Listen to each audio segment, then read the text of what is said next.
नागरिकता के मामले में सीमा हैदर ने देश को चौंका दिया। अक्षय कुमार और आलिया भट्ट के क्यों लिए सीमा ने नाम? सीमा की जगह कोई समीर होता तो क्या होता? 3 दिन में सीमा की हो जाती है जमानत। मशहूर वकील एपी सिंह लड़ रहे हैं सीमा हैदर का केस। देखिए मेरे साथ द रियल फेस, मैं हूं शकील बागमारे। सीमा सीमा सीमा सीमा हैदर, यह नाम अब इतना मशहूर हो गया है कि अन्य भक्त तो इसे सीमा भाभी भी कहने लगे हैं और इस पाकिस्तानी भाभी को देखने इसके प्रेमी सचिन के घर के बाहर लाइन लगाए खड़े हैं और दलाल मीडिया का तो जवाब ही नहीं। पूरा दिन सीमा सीमा कहने में लगी है।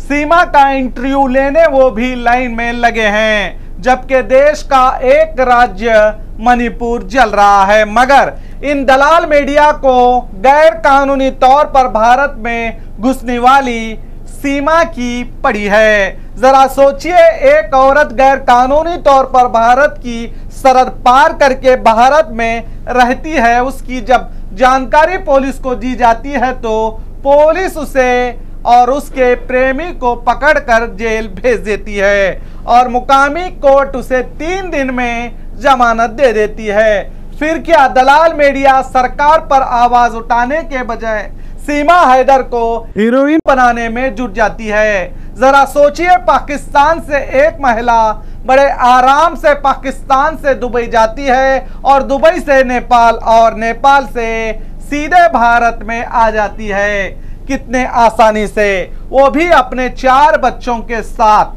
बहुत बढ़िया।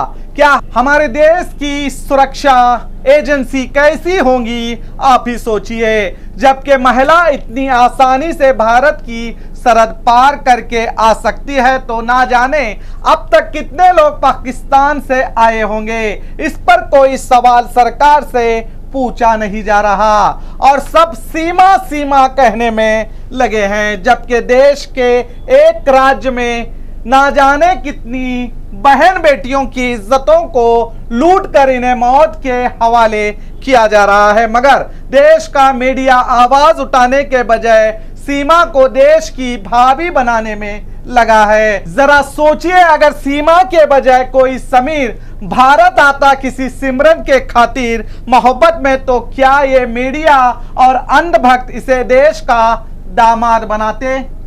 ना जाने देश के नागरिकों को किस तरह की मानसिकता में ढकेला जा रहा है। जो इन्हें देखना चाहिए वो भी उसे देखना नहीं चाहते, जबकि खुद डीजीपी विक्रम सिंह ने आवाज उठाई कि इस सीमा की पूरी जांच एजेंसियों से होनी चाहिए। तब एटीएस ने सीमा और सचिन को उठाया, फिर इनकी जांच करके इन्हें छोड़ दिया गया है। 21 जुलाई को सीमा हैदर ने देश को चौंका दिया। निर्भया केस आपको याद ही होगा। निर्भया केस के जो 4 आरोपी थे, उनके वकील थे एपी सिंह, जो उन 4 आरोपियों की फांसी को लंबे वक्त तक खींचने वाले एपी सिंह उस वक्त काफी मशहूर भी हुए थे। और ये वही एपी सिंह हैं जो बृजभूषण चरण सिंह के भी वकील हैं। बृजभूषण चरण सिंह जिनके खिलाफ पहलवान जंतर मंतर पर धरना दे रहे थे, जिन पर महिलाओं पर अश्लील हरकतों करने का मामला दर्ज किया गया है, और उसी बृजभूषण चरण सिंह का केस भी एपी सिंह लड़ रहे हैं। अब एपी सिंह ने अब सीमा हैदर का केस अपने हाथ में लिया है।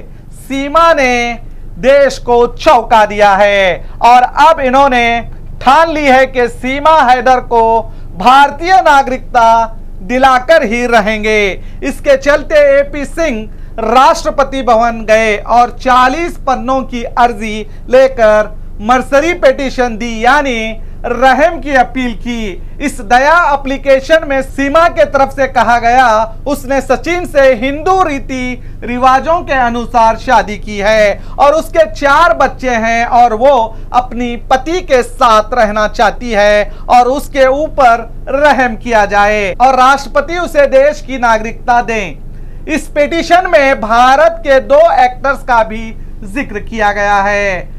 अगर फिल्मी सितारों को उनके कामों के वजह से भारत की नागरिकता दी जाती है तो फिर मोहब्बत करने वालों को क्यों नहीं? कहकर इन एक्टर्स के जो नाम दिए गए हैं इस पिटीशन में, एक अक्षय कुमार और दूसरी आलिया भट्ट है। ये दोनों भी विदेशी हैं मगर इन्हें भारतीय नागरिकता दी गई है कहा गया है, और कहा कि पाकिस्तान, बांग्लादेश, अफगानिस्तान की भी महिलाओं को शादी करने के बाद भारत की नागरिकता दी गई है, तो मुझे क्यों नहीं दी जा सकती? अगर मैं जासूस हूं तो नोएडा पुलिस और आईटीएस पहले ही इसकी जांच कर चुकी है। अगर वो चाहे तो सीबीआई, रॉ और एनआईए किसी भी एजेंसी से इसकी जांच करवाए और वो हर जांच से भी गुजरने को तैयार है, चाहे polygraph test, brain mapping test, lie detector test या सब कुछ करने को तैयार है। वो पिटीशन में लिखा है। अब राष्ट्रपति को नागरिकता देने की सीमा ने अपील कर दी है। अब सीमा का क्या होगा ये राष्ट्रपति या देश का कानून तय करेगा, मगर जो गैर कानूनी तौर पर घुसपैठिए भारत की सरहद पार कर रहे हैं और सुरक्षा एजेंसियों को पता भी नहीं होता, तो ऐसे एजेंसियों पर भी कानूनी कार्रवाई होनी चाहिए। अगर कोई घुसपैठा बड़े आसानी से भारत की सरहद पार करके आ जाता है और देश में कोई आतंक फैलाता है, तो ये भारत की सरहदी सिक्योरिटी की ही नाकामी होगी और इसका जिम्मेदार सरकार ही होगी। सीमा कहने से भारत की सीमाएं सुरक्षित नहीं रहेंगी। इसे सुरक्षित करने के लिए सुरक्षा एजेंसियों पर भी सभी मीडिया हाउस को आवाज उठाना होगा। तो देखते रहिए आपका अपना द रियल फेस। मैं हूं शकील बागमारे।